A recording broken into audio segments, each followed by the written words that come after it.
Welcome to the Upshot, Multi-World Disc Golf's podcast about the latest in the disc golf world. I am the publisher, Charlie Eisenhood, and joining me, as always, is Josh Mansfield. Good morning, Josh.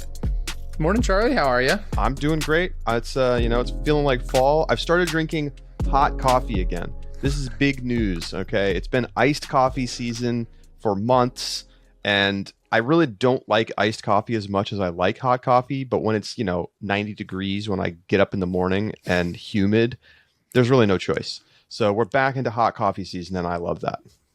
I'm happy for you, Charlie. I'm glad you can go back to the hot coffee. I just consider it cold feet weather, and I've got a blanket wrapped up around my legs right now because my feet are freezing in my office. Charlie, I got a story for you. So I am management over a couple outpatient physical therapy clinics, and I had someone out yesterday and was filling in. They were on vacation, so I traveled to a town about an hour away that one of our clinics are in, and went to go do fill-in. And I sit down, and we've got TVs that are always broadcasting sports, and lately it's been Olympic reruns. And I sit down, and I get out my laptop, and I get set up to start working, and I look up, and I see disc golf on a TV. And I stopped, and it was FPO, GMC. And I stopped, and I'm looking at it. I'm like, that can't be right. Like, what's going on here? So I grabbed the lead tech, who is in charge of picking the sports for the TV, and I asked her, what are you doing? She's like, well, we've watched so many Olympics. I wanted to find some different sports that I thought would be interesting to watch. So she had like tech ball up on, which is like soccer or soccer ping pong kind of thing. She was digging weird. Deep. She was digging deep. She had a cornhole, of course, because anytime disc golf is there, cornhole's got to be there too. It's just like a little leech on the side. That's right. Who is the leech is the question. That's who knows.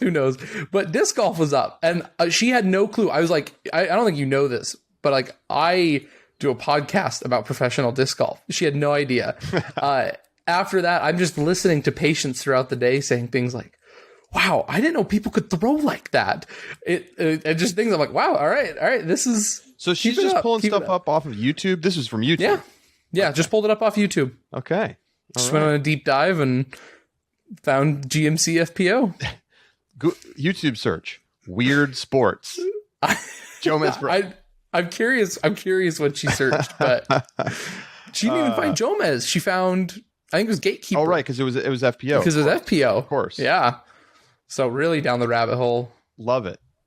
Yeah. Well, you know what? You'll take the exposure however you can get it. That's Even right. If it's on weird physical therapy, waiting room, a TV.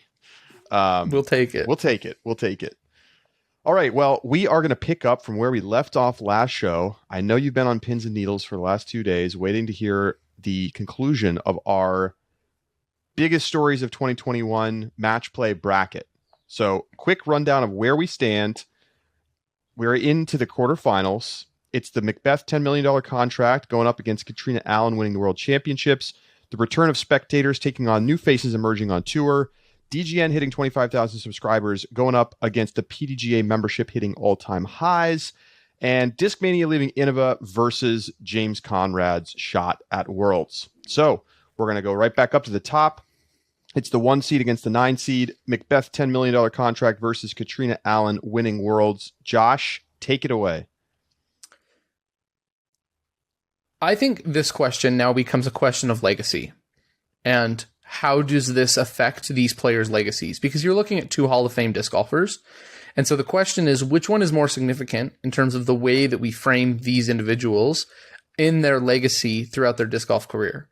I think Katrina Allen's win is an important one. Having a second major under her belt is critical and does build her resume as a Hall of Fame disc golfer, especially since she beat Paige in a head-to-head contest. That being said, eventually, you can't keep using, she won Worlds back in 2021 in order to justify what might be mediocre play. And already, I think for me personally, when we talk about Katrina Allen's play, that's worn off a little bit. We go into a weekend and I might not pick Katrina Allen as high. And sometimes you'll remind me, she won Worlds. And I'm like, that right now I don't know how much of an effect that's having. And granted, she's picked it back up, but she went through a little bit of a slump after winning Worlds. I think that also continues to diminish a little bit as time goes on, and in terms of her legacy, like it's valuable, but isn't necessarily career defining. She already had the major. She already was a Hall of Fame disc golfer. Paul McBeth could never play well again. Not true. Probably not never play well again. But anytime Paul McBeth doesn't win a tournament, the response is, yeah, but he's also got that $10 million contract. So, I think he's fine. I think despite how, like, even in spite of how good of a player McBeth is, his legacy is defined in part now by his contract. And just in that significance, I give it to this event. So here's the interesting thing about Katrina Allen, right? So this was her second world championship, but it was her sixth major championship. Now, Here's what's notable about that. She hadn't won a major since 2015. She won the European Open in 2015, along with the Scandinavian Open, which that year was a major. She won a pair, including her first Worlds in 2014, and she won the U.S. Women's Championship in 2012. And so she'd been on basically a 5+ year drought of winning a major title. So it's a big win. I mean, I think, as we've discussed, there's not that many people who win multiple Worlds. There's not that many people who win a Worlds, period. And, now she's in that group. But does this fundamentally alter what we think about Katrina Allen, or who we think that she is as a player, or, the fact that she's going to be competitive to win multiple Elite Series events every single season? No, I don't think so. McBeth's contract. Now, here's the thing. You could argue that McBeth's first Discraft contract was the bigger deal. The 4 years, $1 million guaranteed, and, which ended up being worth way more, which is why they tore up that contract and rewrote this new one with basically $1 million guaranteed per year. Because that $1 million number, right, was such an anchor. But now you're talking about a number that feels like like an actual professional sports contract, where, like, multi-years, multi-millions. And I just think that is going to fundamentally change the business structure. It basically already has, right? When that number comes out and that anchors everybody to, oh, that's what's possible for a top level player who can move plastic. That changes the conversations that other top players are having with their sponsors. And it's going to fundamentally change the future of sponsorship in disc golf. No question. And so Katrina Allen's win, very important, but it's not going to knock off the 1 seed here. All right, Charlie, take us to the next matchup. All right, next up, the return of spectators to the course, going up against new faces emerging on tour. I think this one's actually straightforward for me. I mean, again, I'm always going to be biased towards, like, business topics because it's kind of what I find most interesting. But I think, like, what's driving the car here? What's chicken or egg? Are new faces emerging on tour driving the return of spectators, or vice versa? Now, look. This is such a small window of time. I mean, how long have we had spectators back on the course? Like 6 months, less, right? At the start of the season, we weren't having spectators still. We were still in phase 1 events. So it hasn't been very long. But I think that when you think about what it means and how much it shifted, right? Spectating at disc golf tournaments was a kind of a minor, unimportant thing in 2019. There were a couple tournaments, USDGC, obviously the European Open, where there was actually, like, a meaningful amount of people coming out to the tournament. But most events, including the, celebrated, Pro Tour, all these things, didn't have spectator numbers that mattered. And a lot of these tournaments were free and, like, basically unregulated. Fast forward 2 years, the sport has grown at least double in size, and all of a sudden, people are scalping tickets to Worlds. I think that this is going to drive growth because you have now this just ever increasing base of people who want to pay to watch, whether that's online, whether that's in person. That's going to be driving payouts up. It already is. And that's going to drive more professionals to join the tour. So I think that return of spectators is the bigger story, because it's not just that they're back, right? It's not like we're back to 50 people at the course. We're back to selling out all the VIP tickets and having capacity crowds. So obviously capacity crowds means a little bit less when you have a low limit because of COVID restrictions. But I still think that this is, like a canary in a coal mine is the wrong term, because it's like a good canary, a positive canary, not a canary that's warning you of impending doom. So anyway, that's my take on this. I came in ready to argue for new faces emerging on tour, but I think I'm compelled by the fact that it is consequential of the emergence of spectators, at least in part. And I can't argue with that logic. So return of spectators it is for me. I think that's excellent foundation for that argument. All right, what's up next? Disc Golf Network hits 25,000 subscribers. PDGA membership at all-time high. This is the 3-6 matchup. I wanted Disc Golf Network to lose. I still think that there's an argument for the European Pro Tour being important. That being said, I take Disc Golf Network here when hitting the 25,000 subscribers. The PDGA has a model, and one that I don't necessarily disagree with, that necessitates that you are a member to participate in competitive disc golf. You want to play in tournaments, and now B tiers, got to have a membership. It also comes with the perks about UDisc, and there's lots of ways that you can justify it to yourself. And if you're playing in tournaments, if you use UDisc regularly and are playing in tournaments, it takes you less than like 4 events. It takes 4 events really with the UDisc bonus in order to make your money back pretty quick, right? Because they're charging you the extra $10, and so people want the rating, and so there are reasons why people get these PDGA memberships out of a little bit of necessity. The significance, though, of 25,000 people who pay a monthly or annual fee to consume professional disc golf is critical to the growth of the sport. It's critical to the growth of the Pro Tour, and it shows a form of investment in the Pro Tour that is critical in how this sport grows, because it's not just those who are, and it probably is largely, I'm curious to know what percentage of those are PDGA members getting the discount as well. It's probably pretty high, to be honest, but it's still a choice to continue to pay when there is a free alternative available.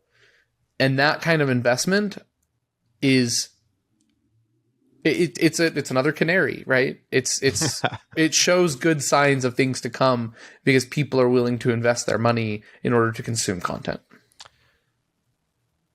So these are similar, right? I mean, we have a lot of things in this list at this point that are sort of like growth stories. These are growth stories. This is the growth of online media consumption going up against the growth of in-person competition. I'm going to stick with the RL, the real life, the, touching grass, as the kids say these days, version here. I think that PDGA membership reaching all-time highs has sweeping impacts, not only in sort of signaling, okay, yes, the growth that we saw is becoming permanent, right? You think about when you start playing disc golf, the first thing you do, at least for most people, is not run out and get a PDGA membership. First thing you do is you get some discs, and then you start to play, and then you want to be like, I need a different disc because I suck with this disc. So you get a couple new discs, then you get a bag, then you're playing with your friends, then maybe you go play doubles at a league, then maybe you play in a C tier. And then maybe for that process right there, I've just described months for most people. Then maybe you get a PDGA membership. So the fact that you're seeing all these PDGA memberships, this to me is a sign of these are people who have locked in, right? This is not just fleeting pandemic one time. We're going to play for a couple months, and then we're going to throw these in the closet and never look at these things again. These are people who are saying, no, I want to play disc golf so much that I'm willing to pay money in order to compete in tournaments. And I think that generally is going to be quite sticky, as opposed to somebody who's just, plays pickup basketball in the park once in a while. Like, you may not have the same investment. So I think that that's a bigger deal than the online media consumption, because the PDGA getting this money, right, means that now they can invest more back into the sport, compounding growth. And like, you could say the same thing about DGN and the Pro Tour, but that's a very specific thing for a very specific group.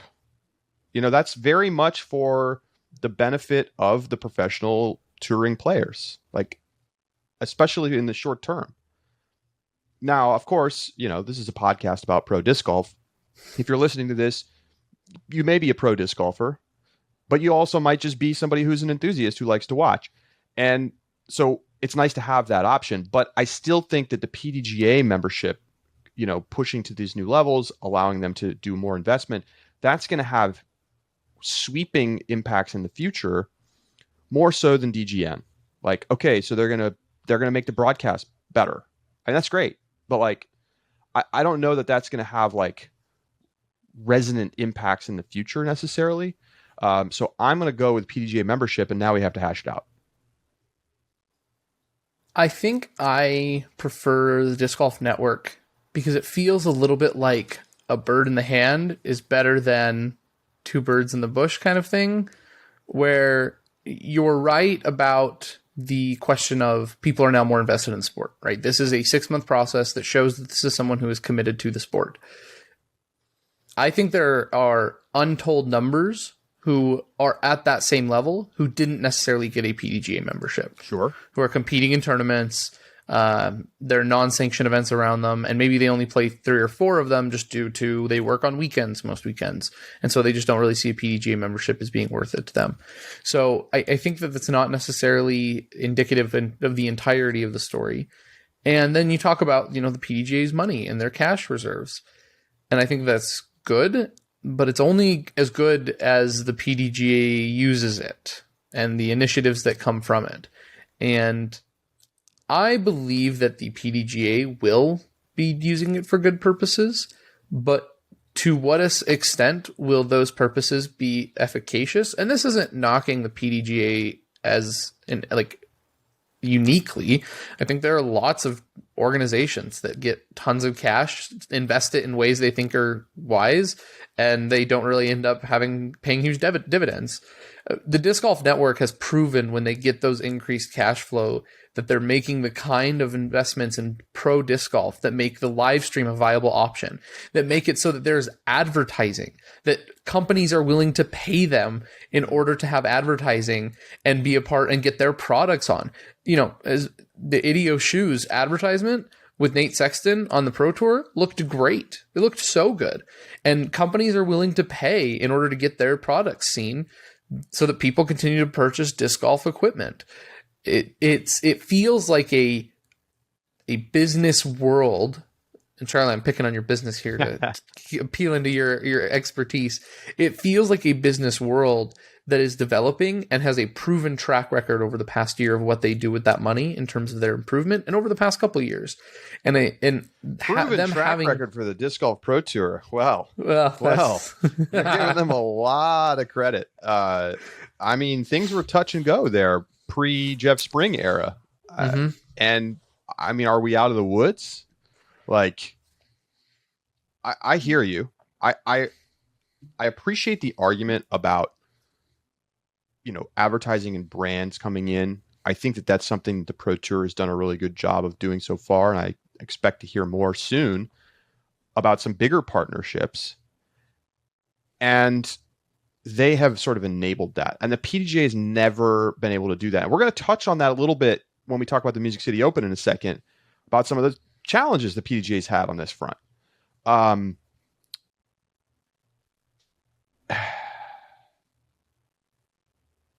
You know what? You gave it to me. I'm going to give it to you.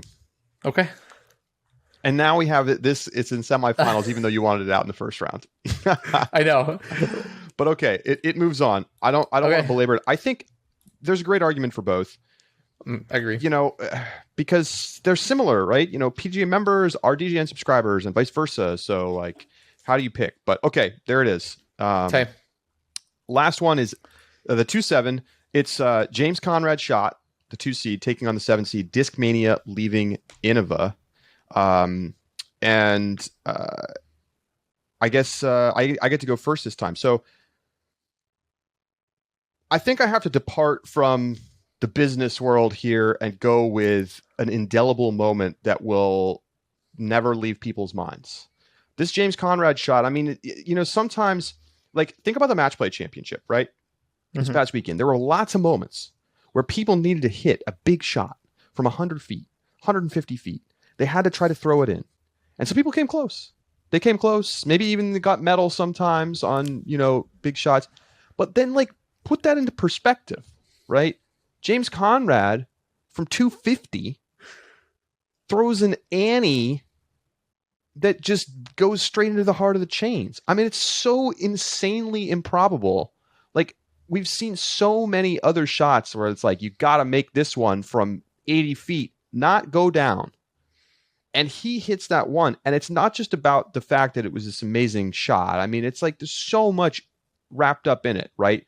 Some of the stories on this list, talk about Macbeth, the $10 million man, supposed to get crowned another world championship. Wow, okay, Macbeth did it again. Nope.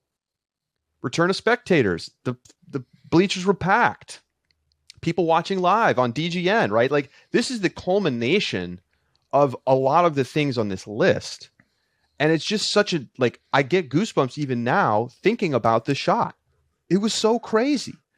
I mean, we had people call in on the Upshot right immediately following that and say it was the greatest sports moment they'd ever seen. And it's hard to argue with them. Like, what's better than that? I can't believe I was there for that. So, yes, the Discmania thing, it's a big story, but it can't beat what is going to be the thing that everyone remembers from 2021 forever. I came in, and I'm still going to argue a little bit for the Discmania leaving Innova. This was going to be my hot take. Okay, well, give us the hot take. Because I thought of it, again, in the business sense. You took the wind out of my sails a little bit there. I'm not quite so passionate about my defense anymore. I feel like I need to get out my briefcase and a pair of glasses. Give us the devil's advocate case. Yeah, here's the devil's advocate. Think about the tangible results of the James Conrad shot. James wins his second major. That's big. Maybe he's a Hall of Famer now because of it. Probably, I don't know if that would be the tipping line. I don't know where he was at before. I feel like the Disc Golf Hall of Fame, it's a conversation for another day. It's like anybody gets in, right? Like, if you helped grow the sport, you're in the Hall of Fame, which, I understand that impulse. I think we need to, like, split out the Hall of Fame into, like, there's, like, people who contributed to growth, and then there's competitors. Because I feel like it's just kind of a mishmash right now. And there's obviously some people who are in because they were great players, but it's a little too inclusive, I feel. But anyway, we'll save it for another day. Continue. So, for James Conrad, it's big, absolutely big for him. But I don't know if him as an individual is compelling enough of a story long-term over an entire brand, which I'll get to in a second. I was critical of this argument right from the get-go when people were like, oh, this is the moment disc golf goes mainstream. Like, no, it isn't. There were hundreds of thousands of views on ESPN, and it was on SportsCenter, and it made a couple events or a couple different, like, clips. But yeah, I had family show it to me, and then they didn't go start playing disc golf. I had friends who were like, this was really cool. And they went on with their lives. They don't care about disc golf anymore. It didn't make a difference. So there's that. I think that the most significant intangible result of the shot at Worlds is the impact that it had on MVP and the explosion of MVP production. So that in terms of just tangible consequences, that one is the most significant. Compare that with Discmania, though. Discmania would not have been able to retain the stars if they did not get this deal or break off from Innova. The active line, I don't think any pro throws anything from the active line. The magician or the rock star, or I don't know of a single pro that does throw those. The evolution line is becoming more popular, but they lacked overstable drivers. They only have, I believe, the Enigma right now as a distance driver, which is a little bit too flippy for most of the pros. And so, the pros were still throwing old plastic that they couldn't get their hands on. And if Discmania continues to get strangled by Innova, then those pros eventually leave. And Discmania as a brand falters. Discmania breaking off means that they retain, I believe, the most compelling MPO team of any manufacturer. Eagle, incredible player, still very young, still going to do amazing things. Simon, who creates more content than anybody else on planet Earth and has a huge role in terms of the image and branding of Discmania and disc golf writ large. Kyle Klein, considered the next big thing or one of the next big things. They have a team that holds significant weight in the disc golf world. And it's a young team that's going to continue to punch hard in the years to come. Gavin Rathbun as a critical example of that. Them breaking off is the reason that team is going to continue to exist and hold that power moving forward. I think you made a lot of good cases for why it's important for Discmania. Couldn't you say a lot of the same things about MVP? Like this James Conrad shot is part of the reason that they are like quadrupling in size this year. It is the reason. And what does that mean for their future? I mean, they're going to sign more players if they have more capital on hand to sign more players. So you don't even know where MVP is going to go from here. So, and I think the tiebreaker for me is the cultural resonance that this shot has had and will continue to have. Like, good for Discmania. I think it was inevitable. They were going to have to do this. They weren't just going to sit there and let themselves die on the vine. So I think it's a big story, but I think it's very much isolated to Discmania, which I think is a bigger brand than MVP right now in terms of sales, at least from what I would guess. We don't have the numbers, but I think that the MVP is now a mainstream brand, whereas I think they were a little bit more of a sideshow a year or two ago. And, now people are going to take MVP very seriously and in large part due to this shot. So like from a business impact on each of these companies, I think you could argue that they're both extremely important, but the James Conrad shot has, it's going to be in the highlight reels of disc golf literally forever. And I think that just has to win out. I think that's when I think there was a slight favor, in my opinion, to Discmania, and then you add, I don't know, the cultural significance of this for our sport, whatever. I guess it kind of wins out then. All right, so we go to the semifinals. Macbeth's $10 million contract versus the return of spectators. Go. Macbeth $10 million contract. It's a heavy hitting 1 seed, and it's going to continue to hit heavy because it is a contract that demonstrates, while the return of spectators is important, that it brings capital, that it brings eyes on the sport. Paul still can skip events because he has a $10 million contract. And, other players may be dependent upon the return of spectators, not Paul. And I think we prefer a business model that is not dependent on them attending every single tournament in order to make paycheck to pay, living essentially payout to payout. Instead, they need to buy unhealthy amounts of Macbeth discs to help him pay off that contract. I agree. I think, again, I don't really need to rehash the arguments here. It's just this is a future altering thing, and spectators coming back. It's exciting. It shows the growth, but like, so does the Macbeth contract, which I think has a bigger overall impact on the sport. So what's our other semi?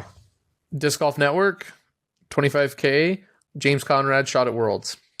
I got to go with James Conrad shot at Worlds here. You know, I think he did DGN a big favor. Like all the people who are like, I don't want to watch live. I'm going to wait for the post-production. I mean, talk about a worse thing to miss live. Like the Jomez coverage of this was just, it was so weak. You cannot manufacture the excitement of being there. And they almost didn't try, right? It was like kind of in between from the commentators. And it is what it is. It's like, okay, I will never miss another major championship final round live. I won't do it, right? Like that's what people are telling themselves. Imagine how sick you must be not to have seen that. So I just think, again, like this James Conrad shot, it's the 2 seed for a reason. It's just an enormous story. It's the story that I will probably remember the most about this year. Same. Without a doubt. All right, well then let's get to it. Let's get to the final. All right. It's the 1 versus the 2 seed. In our bracket where we made the standings or the seeding based on our own subjective opinions and then weighed them against other things all with no form of objective measure. That's right. The 1 and the 2 seed made it finals. Well, I mean, we had some upsets along the way. I mean, there were 2. We did. The 3 and the 4 seed didn't make the semi. No, I think we had some good upsets. Yeah. The 13 seed, beating out the 4 seed. Okay. Our 1 and 2 seed still made it though. Well, I mean, I think they were the first 2 that came to our mind. Yeah. So they were. Here we are. $10 million contract. James Conrad shot at Worlds. It's match play, Josh. It's match play. And you know what that means? It means it's a head-to-head. And what happened when these 2 players went head-to-head at the biggest tournament of the year? Well, James Conrad, you know what he did. That's my case. The case that I make is that eventually, and I don't know in how many years, but eventually, Paul is not going to be the only guy with a multi-year, multi-million-dollar deal. In fact, I wouldn't be shocked if it comes in the next 5 years. Or if it already is happening and we just don't know it because it hasn't been announced as a number. Sure. Like the royalties players make on discs, they're selling hundreds of thousands of discs. They're making hundreds of thousands of dollars, if not $1 million. Right. So, there is the capacity that other players are going to make this money. It's going to happen. And I would not be shocked if we see, Eagle, Ricky, Calvin, Nate Sexton. Nate Sexton, yes. Players who hold a lot of significance, whether it be on tour or as a commentator and a media personality, who are going to get contracts like this. And we'll always remember Macbeth as a pioneer of that and kind of the first contract, but eventually it's going to lose its weight. There will eventually be another bigger contract that beats Macbeth's, and that will be the news story. And then there'll be another biggest contract ever that beats Macbeth, that's the other one, and it's now a news story. We are going to have world championships for years, if not decades, before we see another shot like that resonates the same way that James Conrad shot will. Well, it sounds like we're in agreement. I think so. And I think it's the right outcome. I think when you're talking about story of the year, it has to be also, of course, it's about what it is going to mean for the future, but it's also about what it means to this year. And there's just no moment that's even going to come close. Like if we get something that comes close at the end of this season over the next couple of weeks, lucky us. Because it just was such it just felt like, and I know what you said, and it's true, right? This is not the mainstreamification of disc golf, thanks to this one thing, right? People see a clip on Top 10 Sports Center, they say, oh, that's awesome, and then that's it, right? How many times have I watched a weird sport, have some clip on Sports Center and be like, wow, that was awesome? 1,000 times, right? Anytime I'm in a hotel room, TV on in the morning, I'm watching Top 10 on Sports Center. That's just clockwork. So I don't think this is like fundamentally altering the future of disc golf. But you can't ask for a more amazing sports storyline, and it's going to get people invested in following the pro scene. And that has ripple impacts through basically all of the things that we've talked about today. So, James Conrad Shot at Worlds, it is the winner of our 2021 Stories Match Play Championship. Let us know your thoughts. Upshot at ultiworld.com. We've got a lot of great mail coming in. We're going to get to some of that mail next week. We're going to take a quick break. When we come back, we're going to be talking about the Music City Open, the National Tour finale. We're also going to go inside the circle. We'll be right back.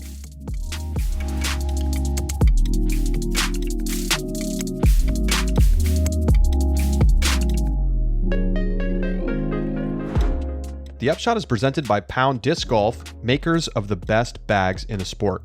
Well, it's time to set your calendar again. October 1st, 12 p.m. Pacific, 3 p.m. Eastern, it's the custom program drop. So if you're looking to build the custom bag of your dreams, go over to pounddiscgolf.com. You can play around in the custom pack builder and get ready for the drop on October 1st. Be quick because they sell out fast, but you can get the pound bag of your dreams and roll up to the course in style. pounddiscgolf.com. The Upshot is brought to you by Diameter Apparel. Diameter Apparel jerseys are showing up at more courses, tournaments, and on the backs of more touring pros than ever before. Why? Because they're comfortable and because they look so good. Touring disc golf professionals understand the need to stay focused on their game plan during rounds. When they're comfortable, they're confident, and when they're confident, performance peaks. These beautifully designed jerseys are available online at diameterapparel.com. You can also order custom designed jerseys for your tournament or event. Breathable, durable, beautiful, Diameter Apparel.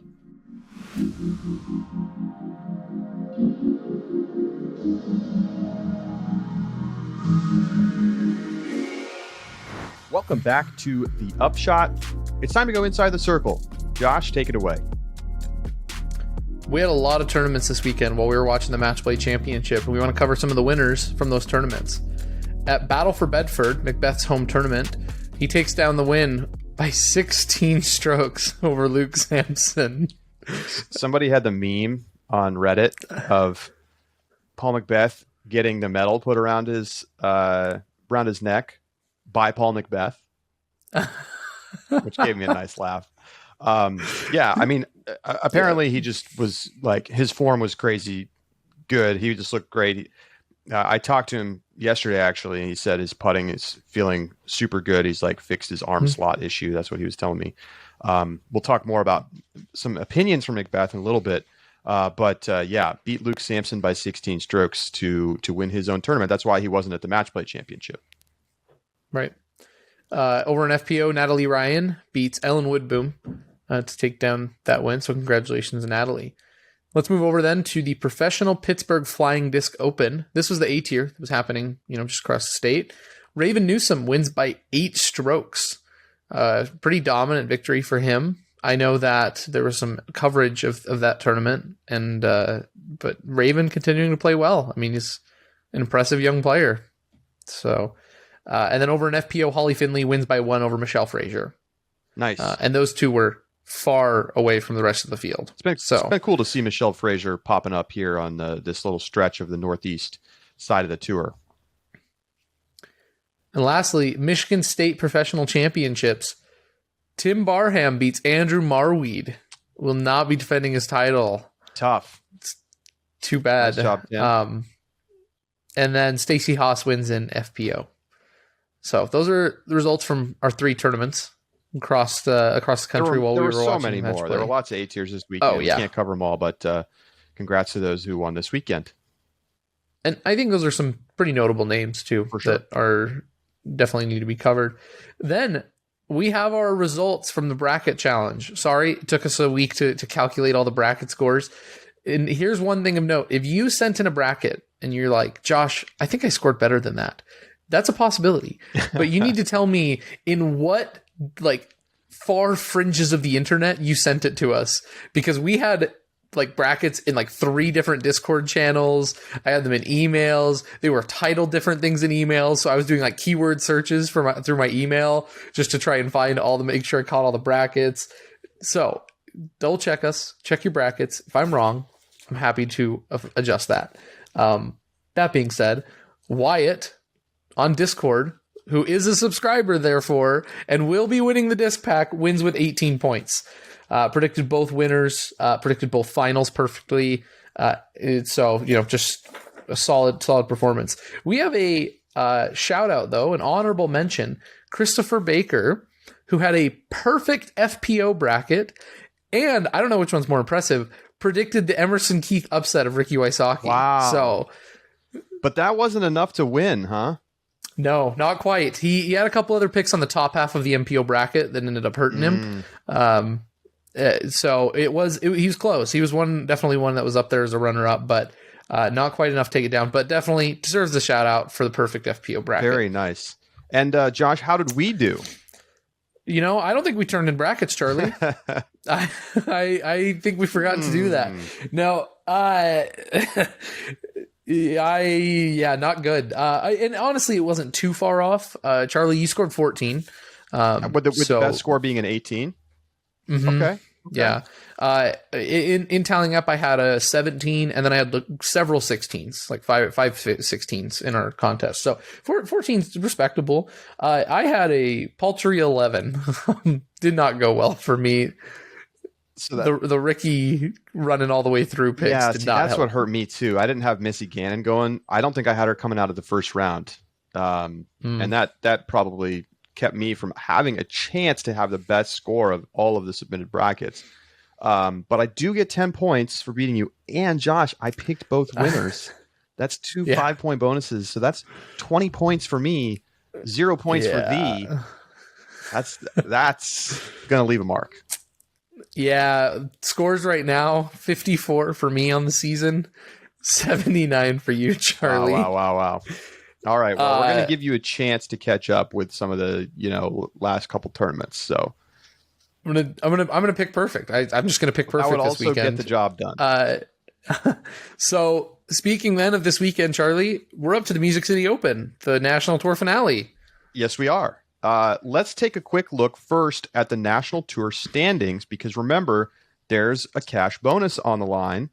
And so your current National Tour standings in FPO, you would have thought, and I came in, I was like, oh, it's got to be Haley King. Not so. Even though Haley King has won 2 NTs this year, her 6th place finish at Masters Cup managed to weigh her down just enough that Katrina Allen has the lead with a 1st place finish at Delaware and 2 2nd place finishes. The way the scoring works is you have because Beaver State was canceled, so there were 4 regular season NTs, and now we have the finale. You keep the 3 best scores of the 4, and then you add the score from the Music City Open. So that's where we're at. Katrina Allen, 290 points, 8 points ahead of Haley King. Holly Finley in 3rd place, sitting at 262. Then Kona Panis and Heather Young rounding out the top 5. Notably, Paige Pierce, who has skipped 2 of the NTs this year, all the way back in 20th place, cannot win, mathematically eliminated from the win. But will be playing this weekend because she wants to compete for the Player of the Year contest, where I believe Katrina Allen has a slight lead right now. So Pierce knows that she's going to need to play some events in order to make sure that she's got a chance to win after skipping some of these Elite Series NTs earlier this year. I mean, and we know Pierce has been sort of vocally talking about how she's kind of boycotting, or maybe she didn't use that word, but trying to avoid going to the NTs due to frustration with the PDGA around their operations. So she'll be there. Certainly, Allen and King look like they're very much in the best position to take down the $5,000 prize for 1st place. It's going to come down to the finishes. You get 100 points for a 1st place finish, 95 points for a 2nd place finish, and 91 points for a 3rd place finish. So, if King wins and Allen finishes 3rd, that would be enough for Haley to overtake Katrina. It's going to come down to how where they finish, and it's pretty much, it's not quite tied. Allen has a little bit of wiggle room to finish 1 or maybe 2 spots behind King, depending on where they finish in the standings, but King is right there. Holly Finley has to make up almost 30 points, so she'd probably have to win and have both Allen and King finish down, 7th, 8th, or worse to have a chance to win the top prize. And this is notable in the difference between the NT and the Pro Tour scoring standard, because I think Pro Tour, correct me if I'm wrong, is 100 and then 75 for second. I think it's 85. 85 off the top of my head, but it's definitely a much steeper drop off. Yeah. So if we're talking Pro Tour standings, then yes, you're right, Charlie. It's 85 for second place. Yeah, King would probably be in the lead. Third is 75. Yeah. So, well, and I think even just going into this finale in the Pro Tour, Holly Finley, very much still in it. In the National Tour, you really need Katrina and Haley to play pretty poorly in order to get make up that differential. It really feels like it's a Katrina Haley show for this weekend. Right. That's over in MPO, Ricky Wysocki leading the way. He's got a first place finish at the Texas State Champs, 2 second place finishes.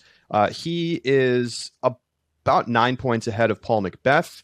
Calvin Heimberg about a little more than 20 points back of Macbeth in third place. Then Adam Hammis and Kevin Jones rounding out your top 5. Similar story here. I mean, I think it's possible for Calvin Heimberg to win, but it would need, kind of weaker performances from both Wysocki and Macbeth. It's pretty much a 2-horse race at the top between Wysocki and Macbeth. And so we'll see what shakes out. Most of the top players are in the field. I believe Eagle is not playing. We've seen some drops this week. So I know Chris Clemens dropped out. Big Germ dropped out. There's a few folks not playing. But for the most part, all the people inside the top 15 are all registered to compete this weekend. So we got Allen versus King, Wysocki versus Macbeth to determine who's going to win the NT point series this year. It's $5,000 on the line for MPO as well. And of course, I think the top 10 get paid. So there's more money to be had than just the 5K at the top. I think they pay out to, 10th place, matched payouts all the way down, $3,500 for second, $2,500 for third, and on down from there to $700 for 10th place. Those podium finishes are good payouts. Yeah. It's good amount of cash to add to it. Definitely should add some drama to this weekend. And speaking of drama, oh boy, here we go again. Seriously, Josh. Music City Open, there's been some chatter. But when this show comes out on Thursday, the tournament's about to get underway. It's a 4-round event. There's 2 courses they're playing, Cedar Hill and Mill Ridge. It's in Nashville, Tennessee. Great city. My brother lives there. Can't wait to visit again. And they will be doing a cut after round 3, top 40%. So I guess they're cutting at the cash line to play the final round, which I love that. It will be, full slate of coverage here. The NT coverage groups, DGN will be there. But yes, Josh, there has been some griping. This event has just $10,000 added cash for one, which is the minimum, I believe, to be a national tour event. And, that means the payouts are looking a little thin compared to particularly the events of the last, couple months. And so, when you come from a match play championship, a B tier, where there's $10,000 on the line for first place, and you go to, this Elite Series event where there's less than $3,000 on the line for the FPO winner, well, you get Haley King on Instagram saying that she can't believe that these are the payouts. And then, what really got things going yesterday, Josh, is that Paul Macbeth tweeted out at PDGA. What was the tweet exactly? It's like, is this real? #MCO. He also tweeted the day before or same day was something about how the course is fun, but an Elite Series tour finale has to be a little bit better than fun. Yeah. So I I talked to Paul on the phone after seeing his tweet, which, didn't really elaborate on what exactly the issue was. And a lot of people have just sort of been speculating on what Paul was talking about. Basically, so there's been some weather issues in Nashville. Been a ton of rain. I mean, this has been a problem across the East Coast with the hurricanes coming through.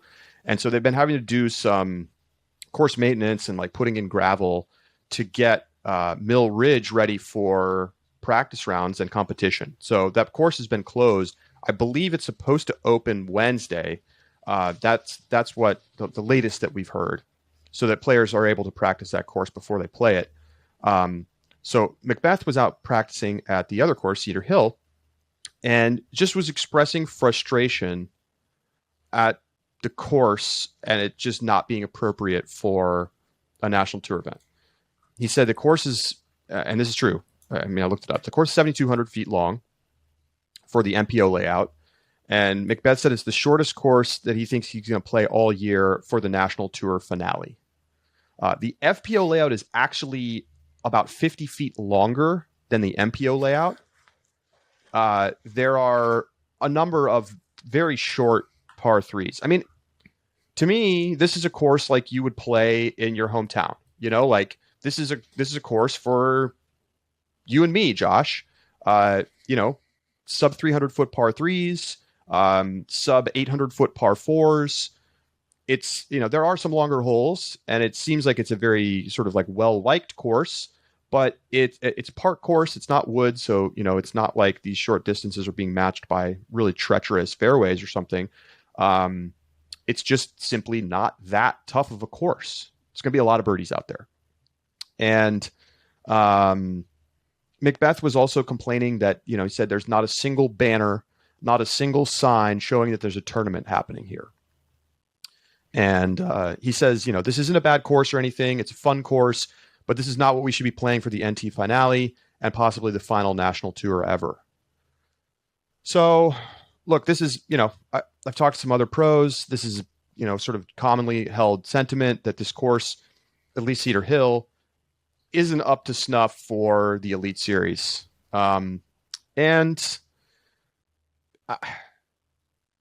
With courses routinely hitting 10,000 feet, maybe 11,000 feet, woods courses longer than this, it feels kind of true that it's just like not the kind of course that you would expect for the National Tour finale. I've played A tiers with longer courses, both in parks and in woods, than these courses are. I saw the numbers and I had to double check, make sure they were right. Like it's bad. I mean, go ahead. When they had the summit in July or August, we never figured out which month that was in, but when they had the PDGA summit and addressed these concerns, we all kind of wondered if the blow up at Worlds was significant enough that maybe the PDGA was going to take it seriously. And it feels like it. I mean, this ain't it. Well, what do you expect them to do, right? They bid this out like 2-3 years ago at this point. I mean, to some extent, and that's true. To some extent, I think the PDGA is taking it seriously. I think it's just like, well, we got to get to the end of this, and then make it better. I mean, the fact is, there's a lot of autonomy for the tournament directors of these national tour events to kind of run the show their way. And that's been a problem, right? Because think about what happened at Worlds, right? Some of the decision making around whether to close the course, how to set up the tee pads, blah, blah, blah. Those were decisions made by the tournament director and the team on the ground. The PDGA kind of parachutes in and they give some week of support that isn't always enough to sort of demand the standards be high enough that you can solve all the issues before the tournament starts. And this is really fundamentally one of the challenges. It's not like the Disc Golf Pro Tour doesn't have these challenges too. Look at the Match Play Championship. They all agree they're going to put in this new course designed by Simon Lizotte and Steve Brinster, and then they don't. And then they're like scrambling around at the last minute to like change OB and do this and that and like get the players to help them make the course feel more acceptable. The thing is, the players feel like the Pro Tour listens and is on their side about this stuff. And I think they don't feel the same way about the PDGA. And so you get the friction. And I think, people have pointed out multiple times this year, like the double standards, like something happens on the Pro Tour that would be seen as annoying and, would cause a blow up at the PDGA on social media. And if it happens on the Pro Tour, people deal with it internally. Well, that's trust, right? So I think it's hard to, you look at the way the Pro Tour has kind of elevated things this year and signage and look and feel. And how many times have we had people on who've said there's some semblance of this same thing? And then you go to a PDGA event, you show up, it just feels like you're rolling up to a city park. There's no signs. People don't know what's going on. The course is, not of the quality that we've come to expect on the Elite Series. That's going to make people annoyed. And I think, when talking about how serious the PDGA is taking it, it feels like there are things in their control, like signage at the parks that just say, hey, there's a disc golf tournament going on, which most local events have these days when they go to parks, right? Because it's a safety concern. You don't want people walking through or just random, dog walkers. And maybe they have a little bit better control of the park. Maybe there's a single entrance or 2 gated entrances that they're able to control a little bit about who's coming in and out. So I'm not positive on that. It just feels though like I don't know. It felt like we had a chance. Like the pressure meant that we could all take a breath. We stepped away for a while from it. It felt like things were kind of returning to normal. And, it feels like version number 3 now. You have the U.S. Women's Championship, you had Worlds, and now we have the National Tour finale. And all of them seem to be getting publicity and not the good way. Well, and I think one of the big problems is, payouts have been way thinner at NTs than they have been at Pro Tour events. And, like Delaware Disc Golf Challenge payouts were pretty low. Minimum added cash at Music City. Players are going to notice that stuff, obviously. So I think that's frustrating to players, and that's why you're seeing, stuff on social media. And it's it feels a little bit like the PDGA just sort of has kind of like abdicated responsibility a little bit for operations of events that they put their stamp on. And this was okay 3-4 years ago, but as the standards have risen, the PDGA hasn't sort of like enforced that getting matched at their premier events. And that's why we are where we are. That's the way that I look at it. And players are still going to play for the most part because National Tour standings, Player of the Year standings, etc. But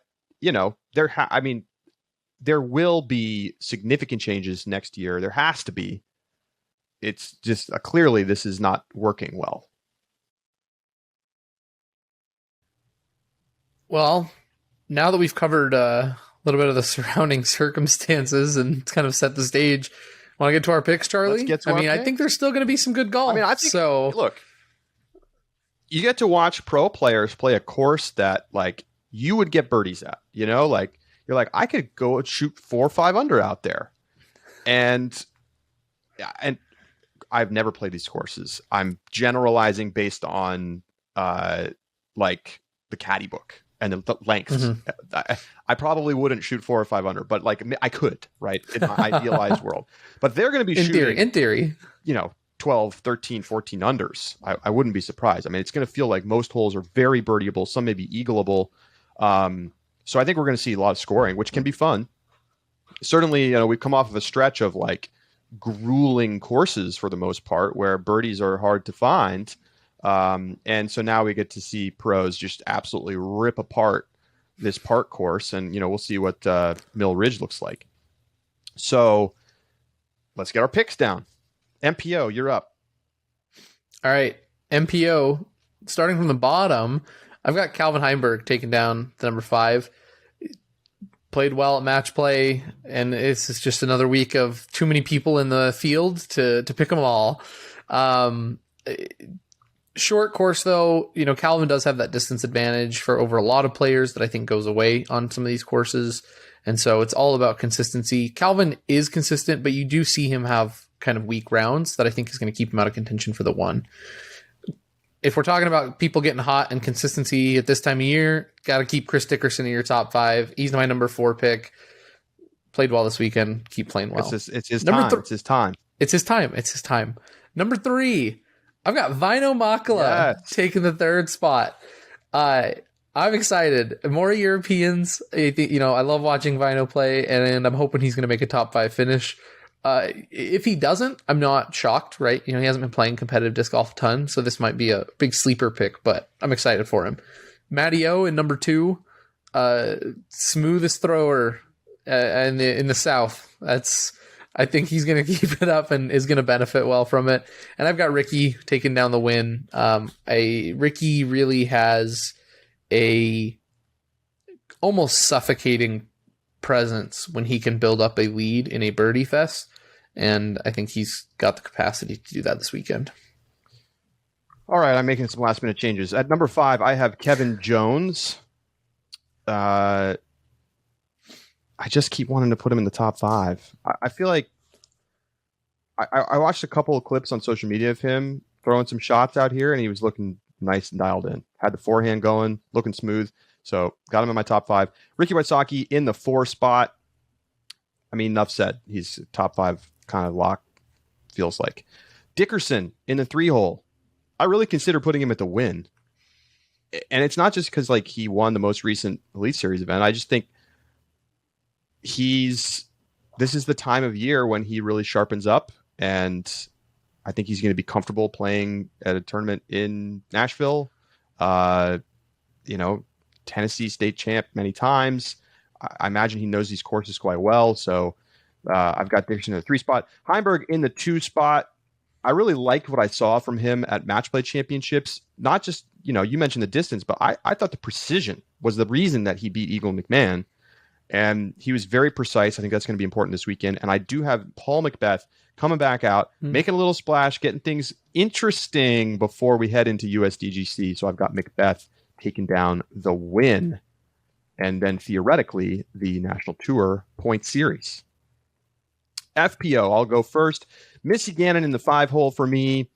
Again, looking super sharp at the Match Play Championships. Gotta love what she's bringing to the table. Heather Young in the 4 hole. I think, the distance is going to be overwhelming this weekend. It's always a good situation for her. Katrina Allen in the 3 spot. Haley King in the 2 spot, and Paige Pierce in the 1 spot. I think that's going to be a fun battle up at the top as those players all duke it out. Allen and King duking it out for the National Tour points win, and Paige Pierce, of course, playing with some motivation to win Player of the Year in the PDGA Player of the Year race. So there you go. There's my 5 in FPO. Over on my side, I take this idea that maybe distance isn't the defining factor. And so my picks are reflective of that.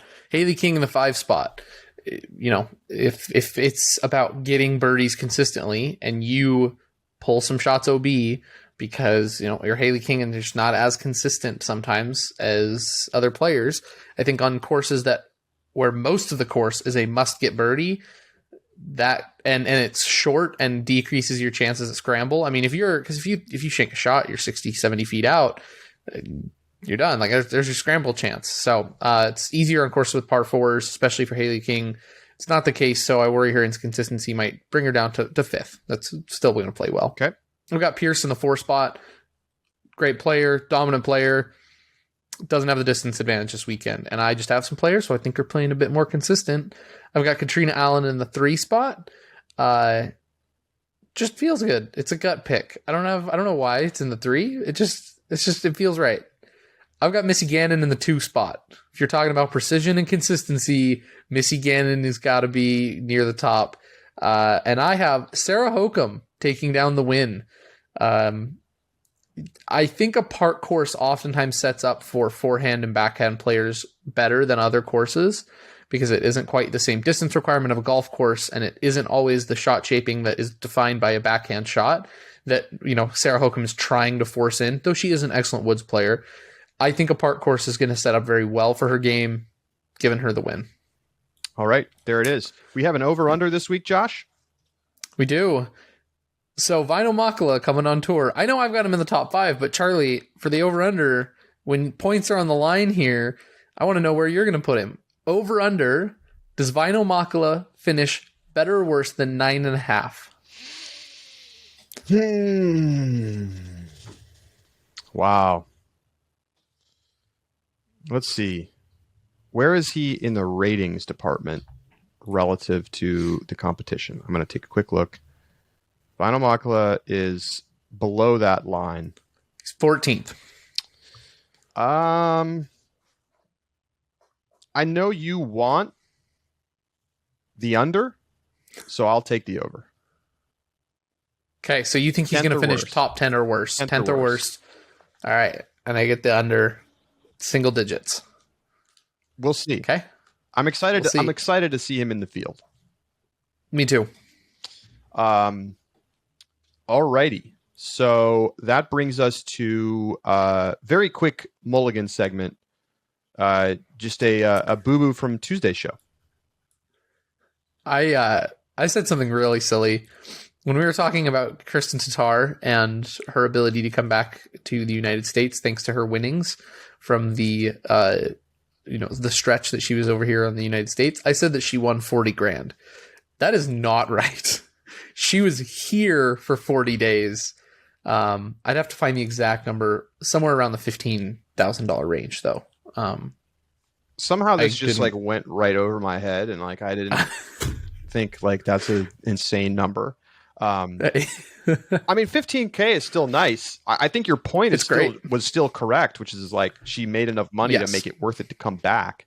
But 40K, we're not there yet. Look, Charlie, if you're going to make a mulligan, you should make it good. Make it count. Really shank it. But I know how that goes. It's like when I was saying a steel club was in Pittsburgh, because I was associating steel with Pittsburgh, and you associated 40 days with 40 grand.